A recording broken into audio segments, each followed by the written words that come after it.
Hi students. அல்ஜிப்ரானாலே பல பேர் ரொம்ப கஷ்டம் நினைப்பீங்க. ஆனா அல்ஜிப்ரா ரொம்ப ஈஸி.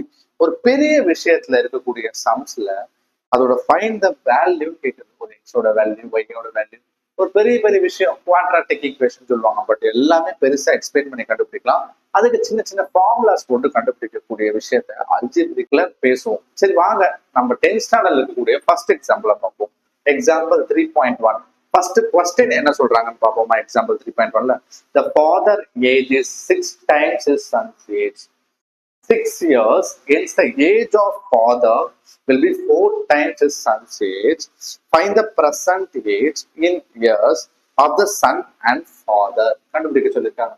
சரி வாங்க என்னன்றது பார்ப்போமா? சொல்யூஷன் ஃபர்ஸ்ட் ஃபாதரையும் சன்னு நம்மளுக்கு பெருசா இருக்கு. மேத்தமெட்டிக்கலா இருந்துச்சுல ஒரு இடத்துல ஃபாதர் சன்னு இருந்தா கை வலிக்கும். அதை நம்ம ஈஸியா ஆக்கிடுவோமா? அப்ப லெட் ஃபாதர்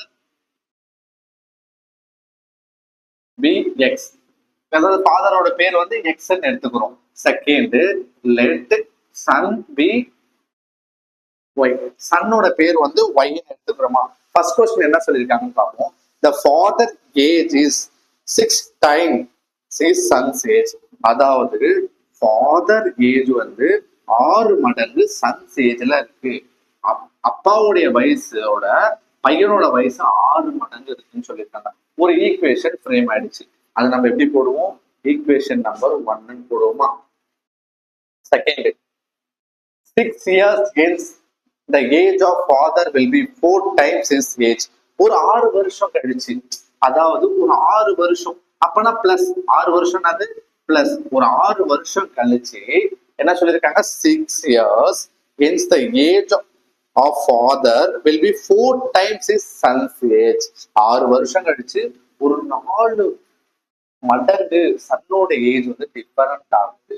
இன்னொரு ஈக்குவேஷன் கிடைச்சிருச்சா? நமக்கு 2 ஈக்குவேஷன் கிடைச்சிருச்சா? இப்ப என்ன பண்ண போறோம்? ஒரு வேல்யூவா ஃபைண்ட் பண்ண போறோம். ஈஸியா கண்டுபிடிக்கலாமா? அதாவது ஃபர்ஸ்ட் ஈக்குவேஷன்ல எக்ஸோட வேல்யூ தெரியும், அதை கொண்டு போய் இங்க போட போறோமா? அப்ப என்னன்னு போடுவோம்? ஒரு தியரி எழுத போறோம். நமக்கு ஈஸியா இருக்க தியரி எழுதுவோமா? ஃபர்ஸ்ட் என்ன இருக்கு? x is equal to 6y in equation 2 போட போறோமா? x is equal to 6y equation 2. x இருக்க இடத்துலலாம் அப்ப 6y சப்ஸ்டிட்யூட் பண்ண போறோம். அப்ப இங்க என்ன வரும்? 6y plus 6 is equal to 4 into இதை மல்டிப்ளை பண்ணிக்கலாம். y plus 24 ஒன்று ஃபார்ம் ஆயிடுச்சா?